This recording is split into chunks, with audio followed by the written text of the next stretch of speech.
जो इंडिया है बेसिकली वो फार्मास्यूटिकल इंडस्ट्री उसकी बड़ी ज़्यादा ग्रो करी है, वो थर्ड लार्जेस्ट प्रोड्यूसर बन गया है फार्मास्यूटिकल्स के हवाले से। क्या कहेंगे इस पर? इंडिया बन गया है तो इंडिया मिलिट्री के लिहाज से भी आगे आ गया है, फार्मास्यूटिकल के लिहाज से भी आगे आएगा। तो पाकिस्तानियों को ये चाहिए या तो चुल्लू भर पानी में मर जाना चाहिए या फिर जो है कि अपनी मेहनत जो है वो ज़्यादा कर दें, क्योंकि हम तो साहब मैं आपको भारत का एक और नाम भी है, इसे कहते हैं world pharmacy.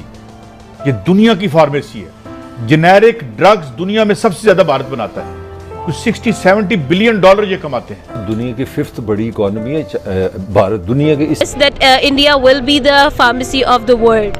It might be surprising for some countries, especially the Western world. Maybe they don't see India as so developed or educated, so it might be surprising. But I believe it. तो ये बताएं कि India is going to be the pharmacy of the world, इसके बारे में क्या कहना चाहेंगे आप? जी बिल्कुल आपकी बात ठीक है।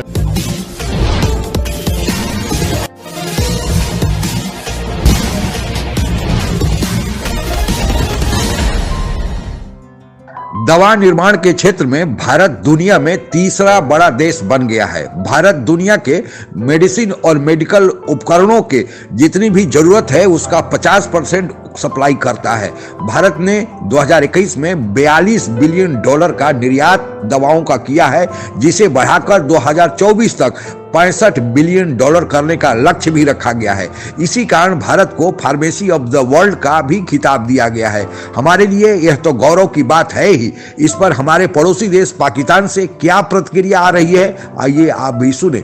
जो इंडिया है बेसिकली वो फार्मास्यूटिकल इंडस्ट्री उसकी बड़ी ज़्यादा ग्रो करी है, वो थर्ड लार्जेस्ट प्रोड्यूसर बन गया है फार्मास्यूटिकल्स के हवाले से। क्या कहेंगे इस पर? इंडिया बन गया है तो इंडिया मिलिट्री के लिहाज से भी आगे आ गया है, फार्मास्यूटिकल के लिहाज से भी आगे आएगा। तो पाकिस्तानियों को ये चाहिए या तो चुल्लू भर पानी में मर जाना चाहिए। रीजंस क्या है? क्योंकि इंडिया बहुत तेज़ी से ग्रो कर रहा है। आप टेक्नोलॉजी उठा लें, आप कोई भी फील्ड उठा लें, इंडिया उसमें बहुत तेज़ी से ग्रो कर रहा है। आपको क्या लगता है रीजंस क्या हो सकते हैं? अच्छा, मुझे जो लगता है वो ये है कि चाइना के बाद जो इंडिया है उसने अपने आप को बहुत ज़्यादा चेंज किया है, वो रैपिडली जो है वो ग्रो कर रहे हैं। पाकिस्तान की अगर बात की जाए तो पाकिस्तानियों की वही बात जो मैंने पिछले सवाल में की कि पाकिस्तानियों को यही होता है कि हमने इतना काम कर लिया, 10,000 का काम कर लिया एक हफ्ते के लिए, हमने अगला पूरा हफ्ता फ्री लेना है क्योंकि हमारा 10,000 में गुजारा हो जाएगा। यही हमारी गवर्नमेंट का काम है। हमारी गवर्नमेंट कहती है कि भाई एक हफ्ता या 15 दिन या 20 दिन हमने अच्छा काम कर लिया है तो हम आगे काम अच्छा नहीं करेंगे। साहब मैं आपको भारत का एक और नाम भी है, इसे कहते हैं वर्ल्ड फार्मेसी। ये दुनिया की फार्मेसी है। जेनेरिक ड्रग्स दुनिया में सबसे ज्यादा भारत बनाता है, कुछ 60-70 बिलियन डॉलर ये कमाते हैं। दुनिया की 5th बड़ी इकोनॉमी है भारत। दुनिया के इससे सिर्फ 5th ये थोड़ी सी इंग्लैंड के साथ साथ चलता है। 4 चले मान लें, आपकी 6 भी मान लेते हैं, 5 या 4 मुल्क भारत से ज्यादा अमीर है। भट्टी साहब ये कहते हैं भुट्टो साहब ने बर्बाद दिया, ये कर दिया। आपने बनियाने, अंडे और मुर्गियां बनाने के अलावा इन्होंने इस मुल्क को इतना लूटा कि गिद्दे खत्म हो गई हैं। पाकिस्तान में आपको गिद्द नहीं नजर आएगी, चंद गंदे इस लोगों ने, मैं हर एक को नहीं। ये बताएं जो इंडिया है वो थर्ड लार्जेस्ट प्रोड्यूसर बन गया है फार्मास्यूटिकल्स के हवाले से, इस पे क्या कहेंगे?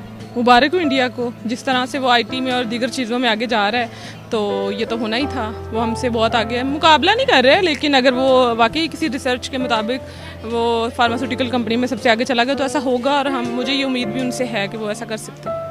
तो ऐसी उम्मीद रखने की क्या वजह है? आपको क्या लगता है ऐसी क्या खास बात है इंडिया के अंदर, क्योंकि वो हर चीज़ में बड़ा ग्रो करी जा रहा है? सिर्फ क्योंकि उसका बैकग्राउंड मैं जानती हूँ ना, इंडिया किस किस चीज़ों में क्या क्या काम कर रहा है। मैंने थोड़ी सी रिसर्च की थी, मुझे तब ना मेडिकल से रिलेटेड कोई आर्टिकल था, तो मुझे कंपैरिजन करना पड़ा था वहाँ की यूनिवर्सिटीज़ का किसी और कंट्रीज़ की यूनिवर्सिटीज़ के साथ।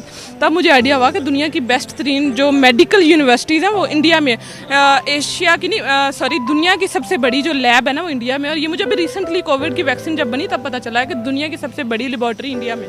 तो आपने अभी खुद ही वैक्सीन की बात कर दी, मेरा अगला सवाल भी यही था। वैक्सीनेशन जो है या वैक्सीन जो कोविड की है वो भी इंडिया ने बनाई है, तो हम लोग कहाँ पर हैं? हम लोग क्या हमेशा दूसरी कंट्रीज पे ही डिपेंड करते रहेंगे? आपको क्या लगता है यहाँ पे मसाइल क्या है इस हवाले से? नहीं, हम इतने मासूम हैं कि हमसे कोई पूछेगा हम कहेंगे हम चाइना से ले लेंगे। ऐसे कोई चाइना हमारा बहन भाई बना हुआ है, हमारी पीठ में खंजर घोंप रहा है, और वो हमें हर चीज़ इस तरह से और इस आसानी से हमारे डोर तक प्रोवाइड करता है कि हमने कभी सोचा ही नहीं कि हम कोई सुई बनाने का कारखाना। लाखों रुपए का फर्क। अब मैं आपको 1-2 दवाइयों के नाम बता देती हूँ जो मैं आज कुछ जगह रिसर्च कर रही थी तो मैं पढ़ रही थी। गायनी के लिए इस्तेमाल होने वाला एक इंजेक्शन है ऑक्रेवस। इसकी कीमत 7,50,000 रुपए है और यही इंजेक्शन भारत में सिर्फ 4,000 रुपए का, क्या नहीं सिर्फ 4,000 रुपए का। क्या वहाँ महंगाई नहीं है? डॉलर उनके लिए महंगा नहीं है? मैं आपसे गुजारिश करूं जी गुजारिश ये है कि आपने इन्वेस्ट ही नहीं किया। अभी भारत $20 बिलियन की एक्सपोर्ट कर रहे हैं उनका ड्रैप, हमारा ड्रैप 200 मिलियन तक नहीं पहुंचा। उसकी रीजन यही है कि ना आपने इदारे पे यानी हेल्थ पे कभी कॉन्सेंट्रेट किया, ना कभी आपने काम किया। अनफॉर्चुनेटली जो इंडिया है वो 3rd लार्जेस्ट प्रोड्यूसर बन गया है मेडिसिन का, फार्मास्यूटिकल्स का। इस सवाल से क्या रिएक्शन है आपका? मैं बहुत खुश हूँ। मैं किसी भी मुल्क को, कोई इंसान हो, जब कोई तरक्की करता है तो मैं बिल्कुल भी उससे हसद नहीं करती कि यार ठीक है हमारी लड़ाई अपनी जगह, बट अगर कोई तरक्की कर रहा है तो उसको करने देना चाहिए, बिकॉज जेलसी वहीं पे होती है जहाँ पे मुकाबला होता है। तो मैं बहुत खुश हूँ, ठीक है वो हमसे आगे निकलेंगे, हम उसी मुकाबले में, उसी जेलस में हम आगे निकलेंगे, तो मुझे इस चीज़ पे मैं बहुत सेटिस्फाइड हूँ। ठीक है जो तरक्की कर रहा है मैं उनको यही कहूँगी बेस्ट ऑफ लक। तो आपको वैसे रीज़न क्या लगता है, क्योंकि इंडिया जो है वो हर फील्ड में बहुत ज़्यादा ग्रो कर रहा है। अभी कहा यह जा रहा है कि इस साल जो इंडिया की फार्मास्यूटिकल इंडस्ट्री है $41 बिलियन से ज़्यादा की ग्रोथ होने वाली है उसमें। तो आपको क्या लगता है रीजंस क्या हो सकते हैं? बेसिकली जो नरेंद्र जी हैं, हमारे मोदी जी, जो हमारी गवर्नमेंट है इंडिया की, वो खुद बहुत एक्टिव हैं, वो खुद सारों के बहुत साथ हैं।